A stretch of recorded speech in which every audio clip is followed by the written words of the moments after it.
Welcome to The Explainer. Today, we're diving into a really powerful psychological tool for making huge personal changes. And it works by tapping into one of the most painful human experiences you can imagine, hitting rock bottom. So let's just start with a question I think we've all wrestled with at some point. Why is it so incredibly hard to stop doing something when we know logically that it's bad for us? Whether it's smoking or eating junk food or just endlessly scrolling online.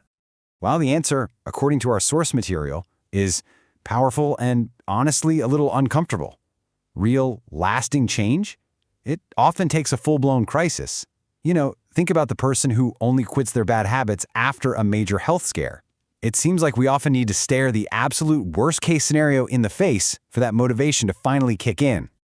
And that, right there, is what we're going to call the rock bottom principle. It's this idea that we're not really motivated to change by gentle nudges or, positive thinking alone. No, we're most motivated when we vividly and emotionally confront the absolute worst outcome of the path we're on. Okay, but this leads to a really fascinating question. What if you could actually harness all that powerful motivation that comes from hitting rock bottom, but do it safely, inside your own mind, to spark change before a real disaster happens? Well, this is exactly where a powerful hypnotic technique called the fork in the road comes in. It's designed to do just that, create a kind of simulated rock bottom experience to completely shift your perspective on a bad habit. First things first, let's just quickly demystify hypnosis, okay? It's not about mind control or clucking like a chicken. As the slide explains, it's simply a super focused state where your imagination feels so real that it actually creates physiological changes in your body. In that state, your brain literally can't tell the difference between what's real and what you're just vividly imagining. So the fork in the road technique uses this principle to have you mentally walk down two different futures. You imagine yourself standing at a fork, right? The path to your left is you continuing your habit. The one to the right is you making a new choice. And the whole goal is to make you feel, on a gut level, the outcome of each path. The whole process kicks off by going down that first path, the one where you do nothing. And let me tell you, this part is intentionally designed to be difficult. It's supposed to feel dark and gloomy and really uncomfortable.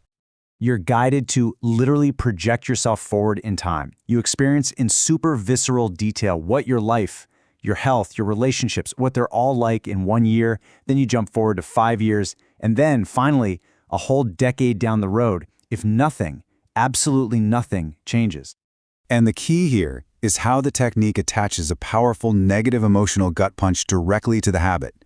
The pain isn't some abstract idea. Look at this stark example from a real session. The consequence isn't just about her health. It's seeing the direct, heartbreaking impact of her actions on someone she loves more than anything. And at the very end of this dark path, in that moment of just maximum pain and regret, you have a conversation with your future self. That version of you, the one who has lived with all the consequences for 10 years, explains the true cost of inaction and literally begs you to please make a different choice. But after confronting the absolute worst possible future, the technique doesn't just leave you there in the dark. It immediately pivots and shows you a path toward the best possible future. And this part is so crucial. That negative experience isn't left to just fester. It's immediately reframed with this really powerful suggestion that that dark future was just one possibility, it was a warning, and it's a future that you are now actively rejecting. The slate is completely wiped clean. The contrast here could not be more night and day. The right path is all bright and hopeful and full of positive feelings like pride and freedom. But get this is the most important rule of all. On the right path, the original bad habit is never even mentioned. The focus is 100% on the new positive behaviors and feelings, so your brain doesn't accidentally connect those good feelings to the old bad habit. So you're probably wondering, how on earth can a purely imaginary event, just a walk down a mental path, create such a massive, real-world change in a person's behavior? Well, the answer is kind of mind-blowing, and it comes down to this one single number, 0. That's the number of differences that brain scans show between a real, lived memory and a vividly imagined one. As far as your brain is concerned, that experience, it was real. So what this technique does is it essentially implants a powerful preventative memory into your mind. It's a memory of a future so painful that your brain will now do absolutely anything to avoid making it a reality. You've experienced the consequences without having to actually live them. This whole thing fundamentally rewires your brain's predictive patterns. See, your brain is basically a prediction machine, right? It's always using past experiences to guess what's going to happen next. Well, this technique hijacks that process. It completely changes the prediction. So now, instead of a cigarette predicting a moment of relief, it predicts loss, regret, and that visceral pain you just experienced in your imagination. Now, because this technique is so effective, because it creates these incredibly visceral emotional experiences, the source material is crystal clear. This is not a tool to be used lightly. It has to be used with extreme care and some very clear ethical guidelines. And these are those critical guardrails. This is a heavy-duty tool for serious problems like addiction or really deeply ingrained self-destructive behaviors.